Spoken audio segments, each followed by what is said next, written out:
Un rassemblement pour marquer le coup. Un premier rendez-vous place Jean Jaurès pour les syndicats d'enseignants qui protestent contre les suppressions de postes dans le département. 28 postes en moins à la rentrée 2011 en Indre-et-Loire. On gagne des élèves au niveau des collèges. En revanche, on perd des divisions, on perd 30 divisions dans les collèges, alors que le nombre global d'élèves augmente. Donc qui dit 30 divisions en moins, dit des postes en moins qui vont disparaître. La situation des effectifs n'est déjà pas idyllique, loin s'en faut aujourd'hui avec des classes surchargées, ce que sont venus rappeler les quelques élèves présents au rassemblement. Aucune classe à 32. C'est des classes à 35 minimum déjà. Ensuite, ça fait quoi d'être 35 dans une classe? Eh bien, ça fait que des fois on manque de chaises, des fois on manque de tables, simplement parce que il y en a pas assez. Les classes sont pas prévues pour accueillir autant d'élèves. Ça fait un bruit toujours constant, ça fait la concentration qui se dégrade. Ça fait que le prof il peut pas suivre personnellement chaque élève parce qu'il est obligé de tout surveiller et qu'il peut pas répondre aux demandes de chaque élève.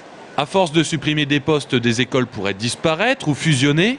Mais avec les élections cantonales qui approchent, le gouvernement a voulu retarder la déclaration de la carte scolaire. Pour ce qui est de la carte scolaire de la rentrée 2011, le gouvernement a eu peur justement de ces mesures de carte puisqu'ils veulent s'attaquer aux écoles. Là. Ils veulent fermer des classes, ils veulent fusionner des écoles entre elles pour fermer des classes. Du coup, comme il y avait les élections cantonales, ils ont repoussé l'ensemble des mesures après le 28 mars.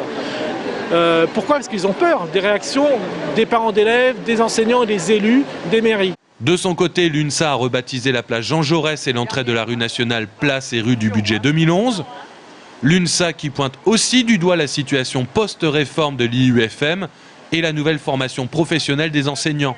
Ce sont des jeunes collègues, alors principalement sur le second degré, des jeunes stagiaires qui ont eu leur concours et qui sont lâchés véritablement dans la fosse avec un service plein, alors que précédemment ils avaient un demi-service avec une formation à l'IUFM.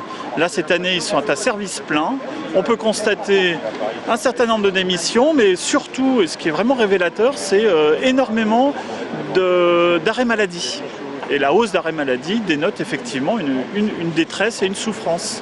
Une souffrance pour les enseignants d'Indre-et-Loire, mais qui est généralisée. Ce sont 120 emplois qui seront supprimés dans l'académie, 88 postes d'enseignants et une trentaine d'emplois pour les intervenants extérieurs chargés des langues vivantes.